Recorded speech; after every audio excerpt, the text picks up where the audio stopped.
is the connection of my emotions with my intellect. In other words, when we say aware, there's a subconscious part of our brain. I say that there's two yous, right? I totally agree. There's a conscious part of your brain that's the 100%. Thinking you, and then there's the subconscious that you don't know. Yep. And by being able to bring those two things and make the connection between them. So if you feel something and it's coming up and you start to articulate it, then you're connecting it with its intellect. If it triangulates, in other words, if the underlying psychology, emotion is in sync with your intellect, then you move forward. What's helped me a lot personally is meditation, transcendental meditation. When did that start happening? In 1969. Okay, a long time ago. Yeah, January, by the way, real quick, fun fact, January 12th, 1969 is the greatest day in American history. Do you know why, right? No. It was the day the New York Jets won the Super Bowl. Just a little fun fact for everybody watching at home. So 1969. 1969. Beatles were I know where you're going. They came back. I have a funny feeling of how you stumbled into meditation. I stumbled into meditation. And probably with that funny feeling. Yeah, but it's really interesting. And you started and continued your whole career? I've always meditated, and it's changed my life. Can you tell me how often? What is the pattern within it? Well, typically twice a day, 20 minutes each time. And let me describe it. Yeah, I want to hear you describe it. Yeah, and I want to go slow because I want to make it clear. That what happens is it's a very simple exercise that you repeat your mantra over and over again. That's a word that doesn't mean anything. And what it does is it takes you into your subconscious mind. You're not conscious. You're not unconscious. You're in your subconscious mind. It's a peacefulness. And in your subconscious mind, that's the part we're talking about is the second you. Okay? It makes a connection between your conscious mind and your subconscious mind. And so that's where your creativity comes from.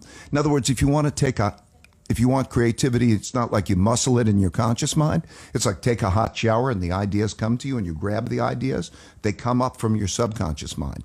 And that connection also creates your creativity. So because creativity comes from there.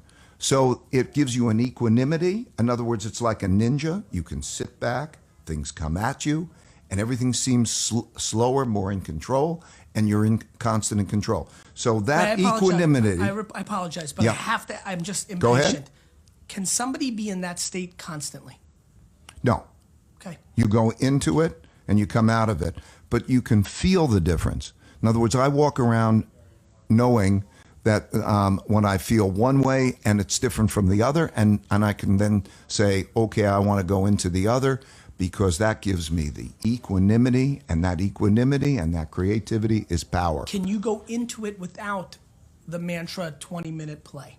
I can almost slip into a kind of, it feels that way, so I can carry something with me, but I'm not going into the same depth as that meditation. I see. Because that part resonates with me tremendously. So it's interesting to see. So I think I can slip into that kind of zone quite a bit, and I actually try to stay in that zone at all times. Mm-hmm. I do think through pattern recognition and this conversation, it's how the things slow down. But it's interesting to hear you say deeper. Have you tried meditating? Not much, no. Okay, we'll talk about this at some point. Sure. I would urge you. Yes. Okay? Because you're a little bit like me. I think you're a little hyper, right? Yes. Okay, I'm hyper. Yes. I don't know whether it's ADD or whatever it is, but anyway, the ideas are all going through. All of a sudden, then, when you can then go into this world, and so on, it's unbelievable because it gives you that control over your mind. I'll tell you, for every human being. It's interesting. I apologize because I want to share this. Yeah. But I feel massively controlled in the chaos and speed. Okay. I get more uncomfortable in the peace. Let me give you an example. I want music blaring at all times. Like, I'm uncomfortable in quiet.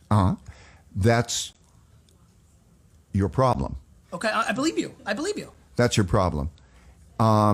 Because you're not you're not going into that subconscious mind. You're highly conscious.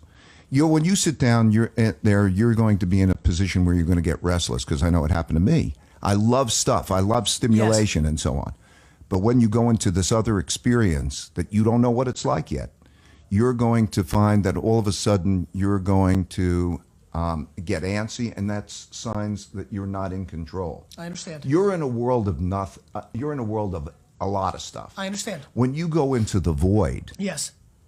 ooh, it's something else. Okay, and that means you'll gain control. I understand. You don't have control of your mind. I understand. One doesn't have control of I one's understand. mind if one can't do that.